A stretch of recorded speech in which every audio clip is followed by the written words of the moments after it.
Multiple death झाला. शवविच्छेदन अहवाल आला तर त्यात सुद्धा मल्टिपल इंजुरीज मुळे हा डेथ झाली अशा पद्धतीचं नमूद केलं. नाही, हा विषय महत्वाचा असल्यामुळे तुम्ही जर बघितलं असेल तर काल मी स्वतः आणि आव्हाड साहेबांनी सुद्धा माझ्या त्या प्रश्नाला पाठिंबा दिला.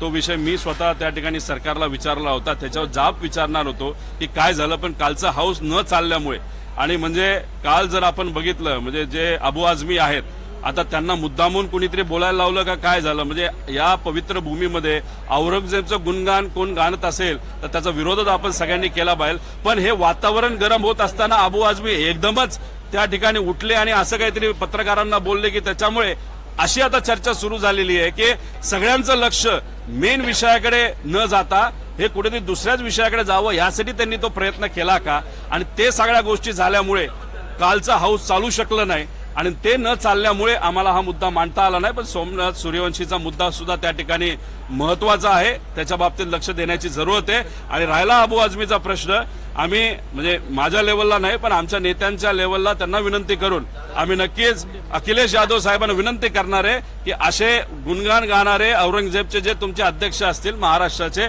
त्यांना जर बदलता आलं तर ते तुम्ही बदलावं. याच अबू आझमींवर आज सामनामध्ये सुद्धा अबू आझमींवर सामनामधील सुद्धा अग्रलेखामधून टीका जी आहे ती करण्यात आली होती की हे सरकारची प्रवृत्ती काही सरकारची भूमिका अबू आझमी नेहमी अबू आझमी असंच काहीतरी करतात असं लोक म्हणायला लागलेले आहेत. मला तर अबू आझमींना विनंती करायची की तुम्ही जेव्हा एखादं स्टेटमेंट देता मतदारसंघाचा विचार करून तुम्ही स्टेटमेंट कशाला देता.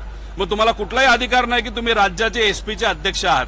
मला तेच अखिलेश यादव साहेबांना सांगायचे विनंती करायचे, असा जो माणूस फक्त स्वतःचं हित बघतो, एखाद्या स्टेटमेंटच्या माध्यमातून सरकारला फायदा व्हावा, एखाद्या महत्वाच्या विषयातून फक्त लक्ष विकेंद्रीकरण त्या ठिकाणी व्हावं, यासाठी जर फक्त यांचा वापर केला जात असेल तर या महाशयांना घरी बसवा, अध्यक्षपद घालवा आणि एखाद्या चांगल्या होतकरू व्यक्तीला त्या ठिकाणी एसपीचं अध्यक्षपद या महाराष्ट्राचं द्यावं, एवढीच विनंती त्या ठिकाणी करणार. राजीनामा हा मुख्यमंत्र्यांच्या